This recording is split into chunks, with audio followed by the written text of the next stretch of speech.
traduction sans filet numéro 88. Aujourd'hui, 30 janvier 2017. Je veux rendre hommage à un militant altermondialiste, environnementaliste, je suppose, on pourrait dire en tout cas, mais surtout à un poète et un écrivain dont j'ai découvert l'existence hier, malheureusement en même temps que sa mort tragique il y a quelques jours. Il s'agit de Mark Baumer. Vous trouverez très facilement des articles de presse à son sujet dans le Los Angeles Times, le New York Times, le New Yorker, par lequel j'ai en fait appris un petit peu ce qui s'était passé. Alors Mark Baumer, pour résumer, et on peut aller voir du côté de son site web, thebaumer.com. On peut aller voir aussi du côté du site web de son projet, en fait interrompu tragiquement par sa mort, et je vais y revenir, notgoingtomakeit.com, avec un nom extrêmement ironique, mais d'une ironie tragique rétrospectivement. Alors Mark Baumer, il avait 32 ans, et c'était un poète, un écrivain, également bibliothécaire, un conservateur, et il a fait en fait il y a 7 ans un voyage à pied à travers les États-Unis, et il a décidé à l'automne dernier, un mois en fait avant l'élection présidentielle, de reprendre la route et de tenter de traverser les États-Unis en suivant les routes, mais cette fois-ci pieds nus. Et du coup, d'ailleurs, le titre du site dans lequel il répertoriait tous les éléments de son expérience, toutes les traces électroniques de son expérience, s'appelle Barefoot Across America, pieds nus à travers l'Amérique. Alors Mark Baumer donc a été en fait écrasé, probablement d'ailleurs, il s'agit-il d'un meurtre en fait, hein. Il a été écrasé par un 4x4 en Floride le 21 janvier, le lendemain de l'investiture de Donald Trump, ce qui en fait quelque chose de particulièrement tragiquement symbolique, à tel point que si on trouvait ça dans un roman, on n'y croirait pas, ou on hurlerait à l'invraisemblance. C'est malheureusement la vérité.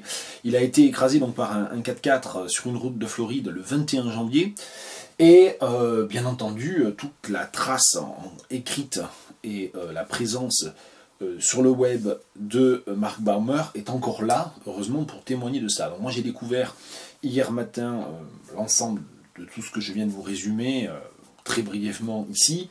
Je mettrai les liens vers les différents sites, les différents articles que l'on peut consulter à ce sujet. Mais alors la raison pour laquelle j'ai décidé de consacrer cette vidéo de traduction à Mark Baumer, c'est que j'ai découvert en fait aussi un poète et un écrivain particulièrement intéressant.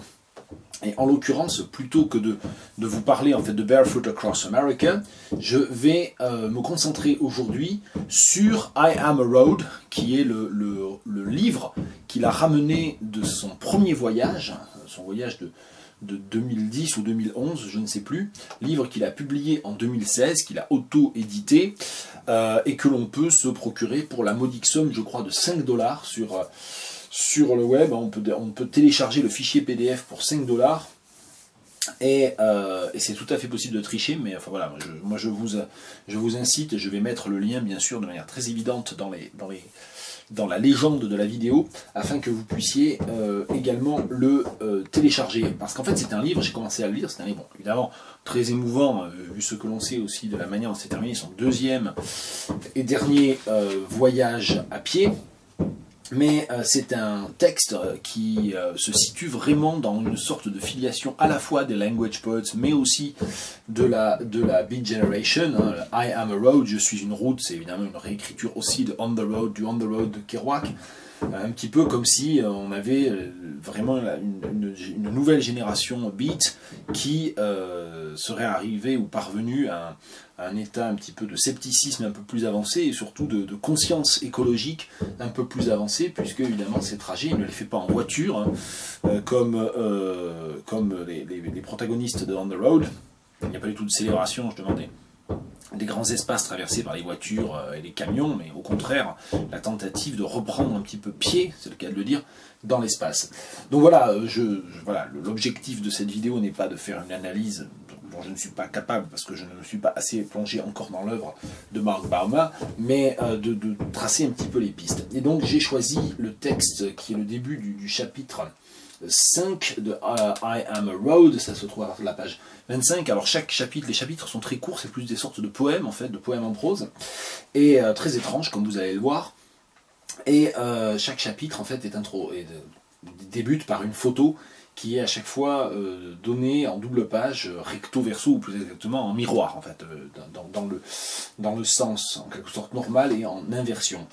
Voici le début donc de ce chapitre 5, page 27 de la version PDF, unique version disponible de I Am a Road de Mark Baumer. I woke up at the bottom of the hill and watched a bird for 20 minutes. I think I was waiting to see if I could learn to grow feathers. Every morning was a process of teaching my body how to walk again. I felt more fragile than a 8-hour-old baby. At the top of the hill, I thought I saw someone holding out a present for me, but when I got near this person, I realized they were a piece of tall grass leaning against the side of a grey building. A significant portion of the building had melted. My body absorbed the landscape, and the landscape absorbed my body. Thoughts dripped through the pores in my skin and leaked back into the soil. One sign told me I was 8 miles from the next town. Another sign said nothing existed except God. Every passing car ignored me. The bales of hay in the fields outnumbered the number of people on earth. A soiled white toy bear lay face down in a ditch. America was sort of a real place. It was also sort of a piece of white male bread that did not believe in its own demise. The edges of the road began to sweat. At the lip of a swamp, someone had glued a bleached deer skull to the hood of the dying automobile. The rest of the deer skeleton was in the trunk. A couple of stray dogs yelled at me from somewhere inside the swamp. One of the yards we passed had not been touched in over 12 years. Around lunchtime, a neutral-shaped woman at a gas station bought 11 hot dogs with a handful of coins she found wedged under her husband's fingernail. Et le chapitre 5 se poursuit encore sur quelques phrases.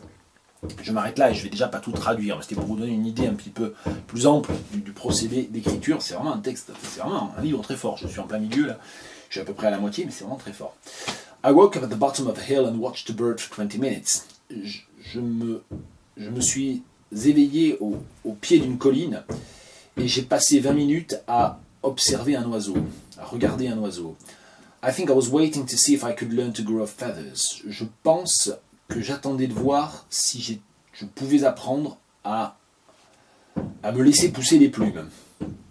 Every morning was a process of teaching my body how to walk again. Chaque matin, j'avais besoin de réapprendre à mon corps comment marcher, de réapprendre la marche à mon corps, ou la façon de marcher à mon corps. La marche, de réapprendre la marche à mon corps. I felt more fragile than an 8-year... Décidément, j'ai fourché déjà tout à l'heure. I felt more fragile than an 8-hour-old baby. Je me sentais plus fragile qu'un bébé vieux de 8 heures. D'un bébé né il y a tout juste 8 heures. At the top of the hill, I thought I saw someone holding out a present for me. Au sommet de la colline, j'ai cru apercevoir quelqu'un qui m'attendait avec un cadeau. But when I got near this person, mais en m'approchant de cette personne, I realized there were a piece of tall grass leaning against the side of a great building. Je me suis aperçu, mais en m'approchant de cette personne, je me suis aperçu que ce n'était qu'une plante appuyée contre le mur, en fait, contre le mur d'un bâtiment gris. A significant portion of the building had melted. Une partie non négligeable de la bâtisse avait fondu. My body absorbed the landscape and the landscape absorbed my body. Mon corps absorba le paysage. Oui, il faudrait peut-être calquer ça, je ne sais pas. Mon corps absorba le paysage, ou avala le paysage peut-être. Mon corps avala le paysage et le paysage avala mon corps. Thoughts dripped through the pores in my skin and leaked back into the soil. Des pensées coulèrent à travers les pores de ma peau, me traversèrent les pores de la peau et retombèrent dans le sol. One sign told me I was 8 miles from the next town. Un panneau m'indiqua que je me trouvais à 8 miles de la ville la plus proche. Another sign said nothing existed except God. Un autre panneau indiquait que rien d'autre que Dieu n'existe, qu'il n'existe rien d'autre que Dieu. Every passing car ignored me. Toutes les voitures qui passaient faisaient comme si je n'étais pas là. The bales of hay in the fields outnumbered the number of people on earth. Les meules de foin dans les champs étaient plus nombreuses que les habitants de la terre. Voilà, Mark Bama in memoriam.